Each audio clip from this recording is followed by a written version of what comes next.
Cemeteries have always sparked curiosity and intrigue, standing as silent witnesses to history and the passage of time.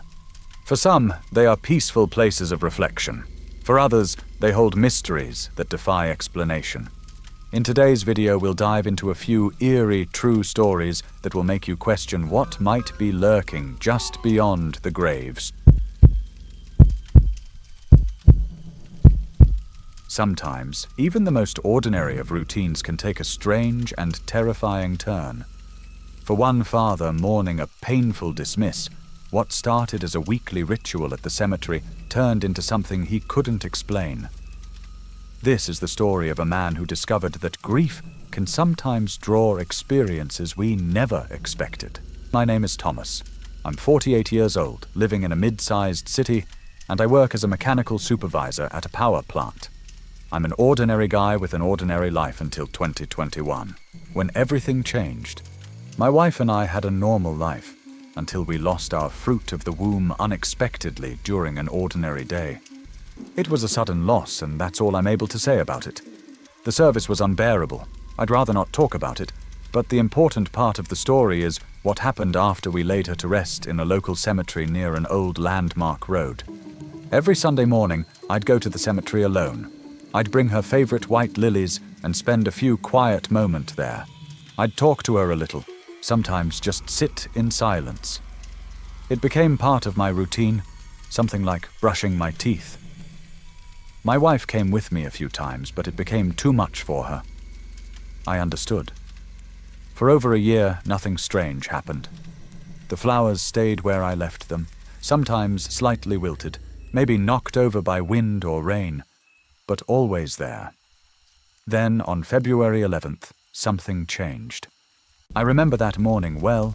It was the first real snow of the winter. I arrived early, around 7:45 a.m. The cemetery was quiet, the snow crunching under my boots as I walked the usual path. But when I reached her grave, I noticed something was wrong. The flowers I had left the week before were gone. The vase was empty. There were no broken stems, no petals on the ground.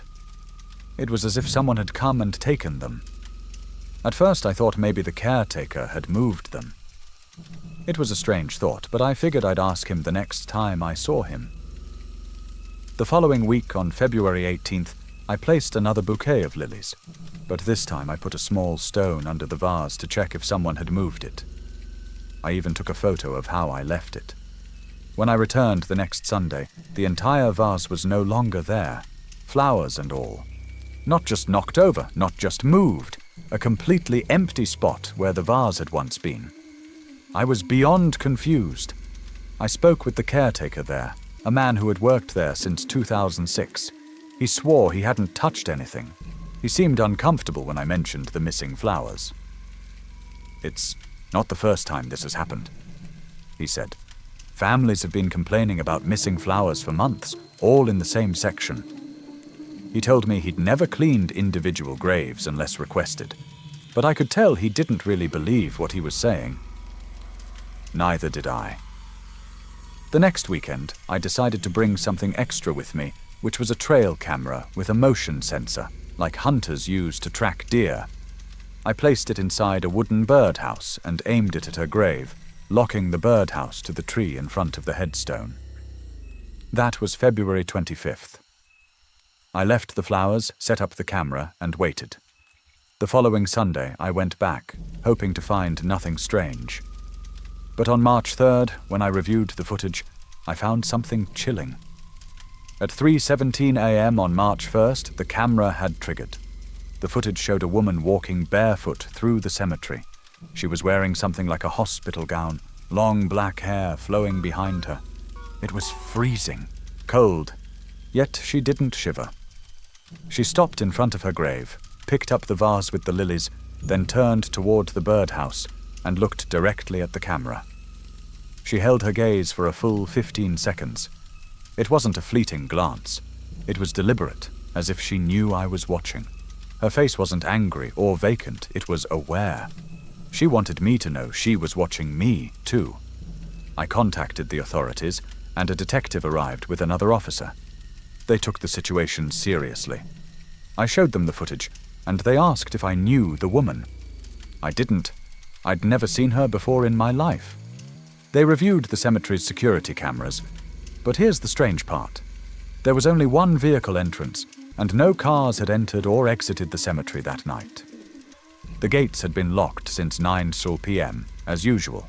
There were no footprints in the snow either. And this woman had walked barefoot through the snow, taken the flowers, and left without leaving a single trace. They checked the nearby facilities. No missing person matched her description. No psychiatric patients had gone missing. There was no arrest, no ID, no record, as everything was looking untraceable. I left the camera in place. Another week went by, and it happened again. On March 8th, at 3:17 a.m., she appeared again. This time, she didn't take the flowers. She just stood in front of the grave, staring at the camera. She stayed there for 42 seconds, then turned and went into the darkness. I didn't show this second video to the police. I didn't know what they could do with it. The footage was corrupted when I tried to enhance it, and I couldn't get a clear image of her face. But there was something about her gaze that stuck with me. It felt wrong. After that, I stopped leaving flowers. It weighed on me like I had failed someone I cared deeply about. But I also felt that those visits were no longer just mine. It was as if someone else was keeping count of that grave. I don't know what that woman wanted, or how she knew where the camera was. But in the last recording, something new happened. She stood in front of the camera, stared at it, and then she smiled. It wasn't a warm smile. It wasn't a typical smile. Too wide, like someone trying to imitate what they think a smile should look like. Then she slowly stepped backward, still holding my gaze, until she disappeared into the trees. That was 4 weeks ago. I haven't returned to the cemetery since. But sometimes I wake up at 3:17 a.m. No sound, no dream, just awake. I always check the clock. It's always 3:17. I don't have closure. The police said they would continue investigating, but I haven't heard from them in weeks. I deleted the videos, but before I did, I made 2 copies. One's on a USB drive locked away, and the other I sent to a friend who works in state IT, just in case she isn't finished with me yet.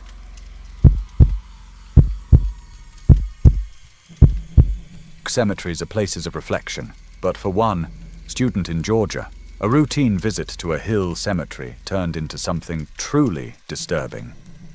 What began as a simple YouTube video project soon became a chilling experience he couldn't explain. This is the true story of one man's search for answers and the unsettling events that followed. Body last September, I was a second-year student at a large public university in Georgia. I shared a small dorm room with a close friend I called Derek, and together we ran a small YouTube channel. Our content was harmless, from cafeteria food tests, freshman pranks, and simple tech tricks. Despite our best efforts, our subscriber count barely broke 1,000. Derek insisted we needed something that screamed Halloween. So on Saturday, September 14th, 2024, he came running into the room, waving a tourist flyer for a local cemetery. It was just a short walk from campus. "Real graves, real history," he said, his eyes wide with excitement. "Let's make a vlog, throw in a couple of fake scares, and ride the seasonal algorithm." Though cemeteries had always felt like private spaces to me, Derek's ambition pulled me along. That afternoon we packed a tripod, a cheap Canon DSLR, 2 LED rods, and a wireless microphone. The cemetery caretaker was about to close the gate when we slipped inside, promising to be quick and respectful. A pale crescent moon hung above marble obelisks as we walked through the cemetery, the sound of cicadas cracking like static among the trees. We made our way to Section H, where the oldest hill oaks seemed to swallow the noise of the traffics, leaving only the sound of our sneakers scraping on the dirt paths. As Derek excitedly narrated, he slapped a cracked gravestone that read, "A weathered headstone dated from the 1800s. "Joking, Sam." he said with a grin. "Buddy, don't forget to like." I frowned behind the camera but kept filming. Further into the cemetery, we found a table-shaped granite tomb adorned with fresh-looking silk lilies and baby's breath in a green plastic cone. The inscription read a smaller headstone bearing an early 1900s date. The flowers blocked a good shot, so Derek lifted the entire bouquet and let it fall to the grass. He then climbed onto the stone, crossed his legs, and pressed his palms together like he was meditating, saying, "Your channel needs a collab." He teased. I muttered for him to calm down, but the golden light filtered perfectly through the oak leaves, so I kept rolling. As the sun set, we packed up our gear and scaled the low wall leading to South Lumpkin Street. We hurried back to campus, the stadium lights flickering on in the distance. Once in the dorm, we dumped the footage onto my laptop. When I watched the recording, I noticed something odd. Every time Derek slapped Samuel's tombstone, who happened to be our friend too, a subtle snap appeared in the audio track, like a distant branch breaking. I shrugged it off, edited around it, and rendered the episode. The vlog went live that Monday, and by dinner, it had hit 20,000 views. Comments joked about us waking. Derek basked in the attention, while I felt relief more than pride. At least our creative rent was paid for another week. On Wednesday, after my 8 a.m. class, I returned to the dorm to find Derek still asleep. On my closed laptop lay a crumpled square of instant film. The Polaroid showed Derek and me standing in front of Ella's grave, images stretching at her feet. I hadn't taken the photo, and no one else had been there. We never set up a second camera. I woke Derek and asked where the photo came from. He rubbed his eyes, stunned, swearing he hadn't seen it. We checked the memory card from Saturday, and it only had DSLR video files. I stashed the Polaroid in my desk drawer, blaming a prankster. That night, while editing our next video, I stepped out for a quick snack. When I returned, the Polaroid was on my keyboard, still warm as if someone had just held it. Derek was in the library. The locked door bore no signs of tampering. My stomach churned. I shoved the photo in my backpack, zipped it up, and put on headphones, as if music could block the fear creeping in. Thursday afternoon, we did a live Q&A session. 30 minutes in, the chat flooded with messages from an account named Ella Returns, repeating the word listen. I cut the stream and checked the footage. Amid our voices, I heard a soft rustle, like denim brushing grass, followed by 3 slow knocks on wood. Derek laughed it off, saying it was just his lag. I feigned agreement, but a chill ran down my spine. That night, I aimed the microphone at the window while we slept. The recording captured only wind through pines, and at 2:11 a.m., a soft sigh, either from the heating system or someone breathing inches from the mic. Friday was football day, and the campus buzzed with tailgates and band rehearsals. Derek left early with friends, and I stayed late to finish an assignment. Around midnight, I messaged him to grab tacos, but got no reply. Then, at 1:02 a.m., I heard the lock click. I called Derek's phone. No answer. His side of the room glowed under the desk lamp. On his bed was the same bouquet of silk lilies we had moved from Ella's grave. The petals were wilted, coated in soil. His phone was damaged lying on the bed. His wallet and keys were untouched on the dresser. Hands shaking, I called 911. Campus police arrived within minutes, sealed the room and searched it. The K9 units tracked Derek sent to the door and lost it there. Authorities spoke with people who knew him, but no one saw him leave. The cemetery returned to the scene.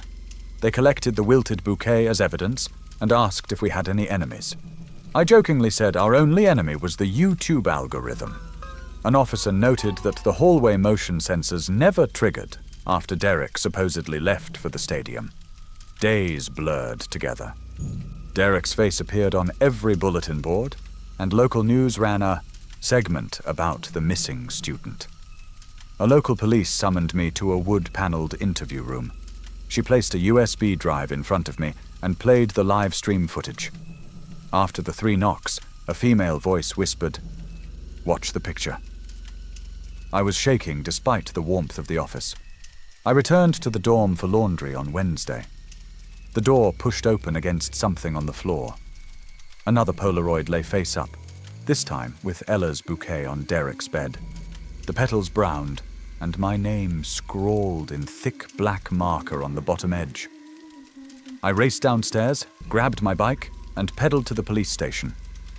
The detective recommended therapy and warned me not to return to the cemetery. I promised I wouldn't, but promises break when answers vanish. On Thursday night, flashlight and camera in hand, I broke my promise. I snuck along East Campus Road and climbed the cemetery's back fence. Clouds hid the moon, and I relied on my weak LED light to guide me. The hill was silent except for acorns crunching underfoot. Ella's bouquet had vanished, and the earth before her grave was freshly disturbed. On top lay another Polaroid, this time of Derek alone, shoulders slumped, eyes blurred into white smudges. A branch cracked behind me. I swung around, but only shadows moved. Heart hammering, I ran, not looking back until I reached the dorm. I stopped only when the dorm towers glimmered in the distance. The steps that seemed to follow me vanished as soon as I crossed the street. The next day, K9 units scoured as they found nothing. I deleted the cemetery vlog, but YouTube glitched, leaving a grey box labeled processing. Comments insisted the full video could still be seen. At midnight, I shut the laptop and withdrew from the semester. The university approved, and I returned home, sold the camera, and tried to sleep in the void left by Derek's absence. On December 22nd, a padded envelope arrived at our porch, postmarked. Inside was an SD card. Against all logic, I inserted it into my father's old Chromebook. One file awaited. Night vision footage showed me sleeping in my childhood bed. The camera was less than a meter from my pillow. Breath sounded mine in a slower, heavier rhythm. I snapped the card in two and handed it to the local authorities. They kept it, and the smell lingered in my hair all day. Unable to sleep, I delved into Georgia's historical archives. I found notes about another student who vanished decades earlier after filming at the Hill. In another year, another student disappeared, and disturbed flowers were found in his room. Each unexplained event seemed connected to the same grave of Ella. I returned to the cemetery weeks later, placing fresh white lilies at Ella's grave. Tourists took selfies at the river as I crossed the hill. Ella's grave appeared peaceful, the grass grown and the stone worn. I whispered an apology and left. The wind stirred the oak branches but brought no reply. I haven't returned since.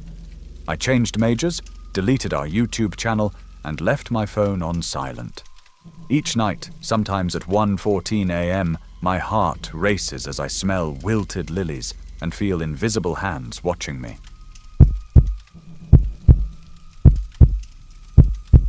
At a historic cemetery, a seemingly routine day of maintenance takes a terrifying turn when an unexpected event leads to a mystery that no one can explain, leaving a worker questioning whether the line between the living and the dead is really as clear as we think. I've been part of the small maintenance crew at a large historic cemetery, nestled on the east bank of the Schuylkill River in the US, since I was 24. Most days were routine, sharpening mower blades, straightening headstones, and maintaining the grounds. The work was mundane, and the days blurred together. I often found myself half asleep during early morning shifts, which might explain why what happened in late October 2023 felt so wrong. It was as if routine had cracked open a door that was never meant to be opened. On Wednesday, October 25th, I arrived at 6:30 a.m., still rubbing sleep from my eyes, and sat at the lone computer in the caretaker's shack to check the calendar. I noticed a new entry. Thursday, October 26th, 2:00 p.m., Section M. Private service, 8 folding chairs. No service home note, no phone number, just a bare schedule. Not unusual, since sometimes families handle things directly. I printed the notice, pinned it to the corkboard by the coffee pot, and didn't think much of it. Thursday arrived, cold and crisp, with the grass crunching underfoot from frost.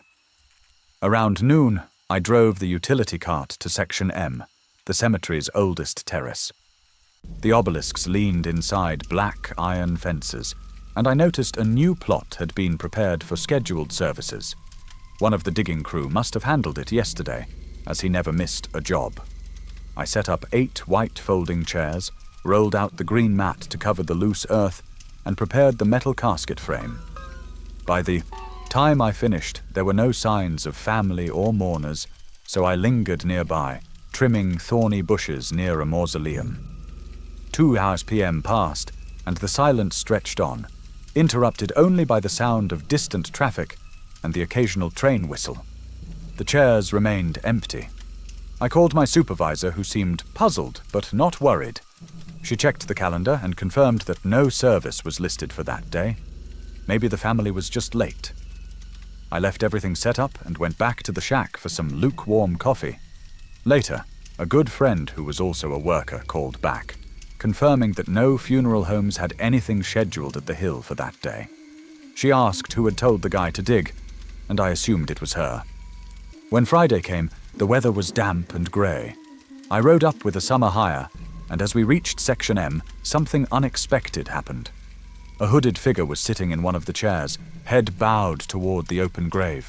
I rushed toward it, shouting that the cemetery was closed, but when I reached the chair, it was empty. There was no sign of anyone, just the cold plastic chair left behind, unmoved. As I lifted the mat, something made me glance into the grave.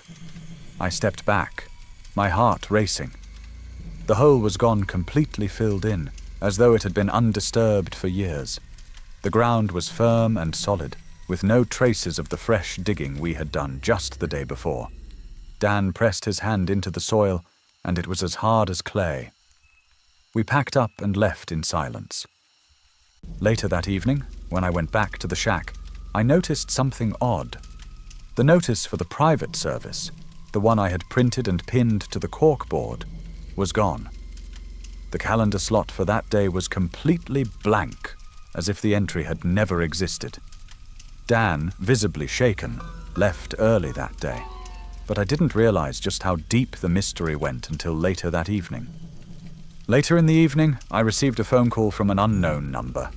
The only thing I could hear was wind, and then, just before it cut off, what sounded like a voice, maybe saying, "Front." I rushed back up the hill to find Dan's cart parked at the same spot. The grave, however, looked sunken, aged, and different. Dan was nowhere to be found. His phone was turned off, and there was no trace of him. But there was something even more chilling waiting for me. A freshly installed headstone. The headstone appeared with a name I recognized, startling me. The authorities investigated, but no one could explain the mysterious events. Outro, what do you think? Have you ever experienced anything that's hard to explain? Share your stories in the comments below. And don't forget to subscribe and hit the bell icon so you won't miss the next spine-chilling tale. You never know. The next story might be closer to home than you think. Thank you for joining us, and stay safe, because sometimes it's the unknown that we should be most cautious about.